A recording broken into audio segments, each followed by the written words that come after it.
I want to launch a lawsuit against the US government for the corruption. Years ago, a new realization started to become more and more apparent. The wars of today are over oil, but the wars of the future will be over water. Well, we are arriving at that future.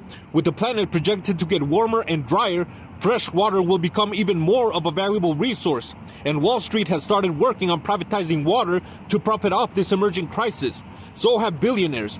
Bill Gates has become the #1 private owner of farmland in America because of the value arable land can have, which includes any groundwater that can be pumped. Right now in Texas, a billionaire is working on pumping the groundwater in his land to sell it to other parts of Texas that have water scarcity. The problem is that groundwater extends through multiple properties, and the billionaire's neighbors are understandably worried he will pump all the water for his profits, leaving them with no choice but to move. And considering he made his fortune in part by profiting off the housing crisis, there is no doubt he will maximize profits no matter what.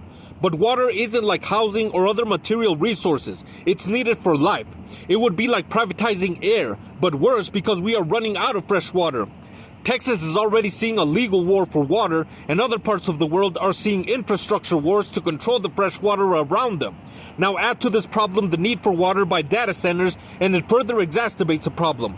But there is no stopping them. They have been building data centers anywhere in the country they can, even in deserts, and it's still not enough. So they're building centers across Latin America who face their own water shortages that have been amplified by companies like Coca-Cola and Starbucks, taking water from communities to make their sodas or grow their coffee beans or bottle up the water and sell it back to communities at a much higher price than their sodas.